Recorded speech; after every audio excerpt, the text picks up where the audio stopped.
हाँ, तो चलिए देखते हैं।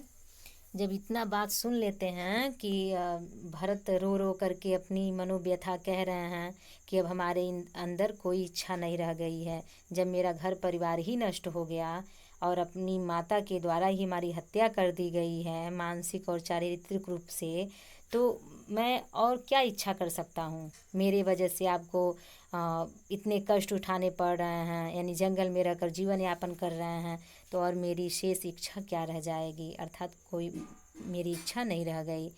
तो इतना बात सुन करके भरत को क्या करते हैं, वो खुश होकर गदगद होकर के अपने हृदय से लगा लेते हैं। उसी बात को यहाँ पर कहा गया है। क्या कह रहे हैं कि प्रभु ने भई को पकड़ हृदय पर खींचा, रोदन जल से सौ विनोद उन्हें फिर सींचा।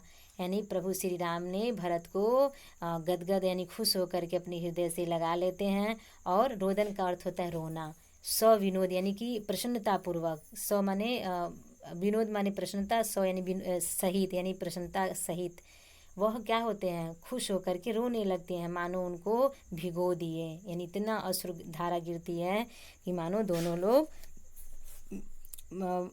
अश्रुओं का एक तरह से बरसात होना शुरू हो गया।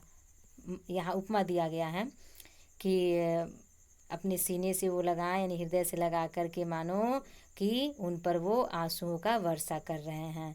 और उसके बाद कहा गया उन उसके आशय की थाह मिलेगी किसको, कह रहे हैं कौन, राम जी कहते हैं कि स्वयं जो जन्म देने वाली माता हैं वो नहीं जब तुमको समझ पाई तो और कौन समझ पाएगा तुमको। जनकर का अर्थ होता है जन्म देने वाली, जननी माने माता। कह रहे हैं कि तुमको और कौन जान पाएगा, जो जन्म देने वाली माता है वो तुमको जब नहीं जान पाई तो तुम्हारे हृदय के मनोभाव को कौन और जान सकता।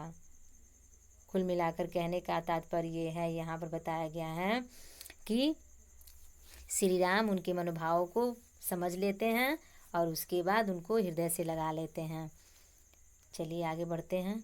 अगर कुल अर्थ को देखा जाए तो इसमें बस यही कहा गया है कि भरत के इन वचनों को सुनकर श्री राम ने गदगद होकर उन्हें खींचकर अपने हृदय से लगा लिया और अपने आंसू उन पर बरसाते हुए कहा, जिसके उच्च भावों की गहराई का अनुमान स्वयं जन्म देने वाली माता तक न कर पाई तो उसके हृदय की था किसी और दूसरे को कैसे मिल सकती है।